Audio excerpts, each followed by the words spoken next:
പ്രചാരണ ഗാന വിവാദത്തിന് പിന്നാലെ IT സെല്ലിന് മൂക്കുകയറിടാൻ സംസ്ഥാന BJP ഘടകം. നവമാധ്യമങ്ങളിൽ അഭിപ്രായ പ്രകടനത്തിന് NDA ലേബലിൽ പുതിയ സംവിധാനം വരും. മുന്നണിയിലെ ഉഭയകക്ഷി ചർച്ചകൾ പൂർത്തിയായതായി നേതാക്കൾ അറിയിച്ചു. BDJS 4 സീറ്റുകൾ ആവശ്യപ്പെട്ടിട്ടുണ്ടെന്നും PC ജോർജിന്റെ സ്ഥാനാർത്ഥിത്വം തീരുമാനിക്കേണ്ടത് BJP ആണെന്നും തുഷാർ വെള്ളാപ്പള്ളി പറഞ്ഞു. പ്രചാരണ ഗാന വിവാദത്തിൽ BJP IT സെൽ കൺവീനർക്കെതിരെ സംസ്ഥാന നേതൃത്വം നടപടി ആവശ്യപ്പെടുകയും അതിനു സാധ്യതയില്ല എന്ന് ദേശീയ നേതൃത്വം വ്യക്തമാക്കുകയും ചെയ്തിരുന്നു. അതിനു പിന്നാലെ ചേർന്ന സംസ്ഥാന ഭാരവാഹി യോഗത്തിലാണ് IT സെല്ലിന് മൂക്കുകയറിടാൻ BJP തീരുമാനിച്ചത്. ഫലത്തിൽ IT സെൽ കൺവീനർ S ജയശങ്കറിനെതിരെ നേരിട്ടുള്ള നടപടി തൽക്കാലം ഉണ്ടാവില്ല.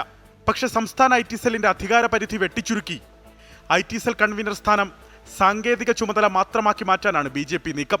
BJP IT സെല്ലിനു പകരം നവമാധ്യമങ്ങളിലെ അഭിപ്രായ രൂപീകരണത്തിനും അഭിപ്രായ പ്രകടനത്തിനും NDA ലേബലിൽ പുതിയ സംവിധാനം വരും. BJP IT സെല്ലിന്റെ ചുമതലകൾ NDA IT സെൽ നിർവഹിക്കും. NDA IT സെല്ലിന് പുതിയ കോർഡിനേറ്റർ പദവി സൃഷ്ടിക്കാനും തീരുമാനിച്ചു. ഒരു BJP സംസ്ഥാന ജനറൽ സെക്രട്ടറിക്ക് NDA IT സെല്ലിന്റെ പൂർണ്ണ ചുമതല നൽകും.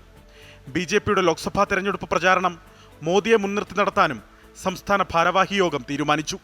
NDAയിൽ വിവിധ ഘടകകക്ഷികൾ സീറ്റ് ആവശ്യം മുന്നോട്ട് വെച്ചിട്ടുണ്ടെന്നും അത് കേന്ദ്ര നേതൃത്വത്തെ അറിയിക്കുമെന്നും PK കൃഷ്ണദാസ്.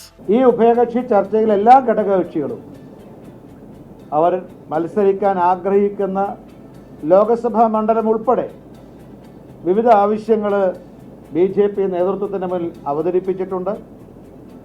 വിവിധ ഘടകകക്ഷികൾ അവതരിപ്പിച്ചിട്ടുള്ള എല്ലാ ആവശ്യങ്ങളും BJPയുടെ സംസ്ഥാന നേതൃത്വം കേന്ദ്ര നേതൃത്വത്തിന്റെ മുന്നിൽ അവതരിപ്പിക്കും.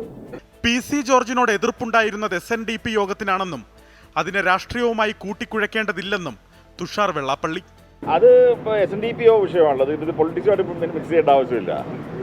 BJP 16 സീറ്റുകളിലും BDJS 4 സീറ്റുകളിൽ മത്സരിക്കാനുമാണ് നിലവിലെ ധാരണ. നാളെ ഡൽഹിയിൽ നടക്കുന്ന ചർച്ചകൾക്കു ശേഷം ഇക്കാര്യം ഘടകകക്ഷികളെ അറിയിക്കും. അലക്സ് റാം മുഹമ്മദ്, 24, തിരുവനന്തപുരം.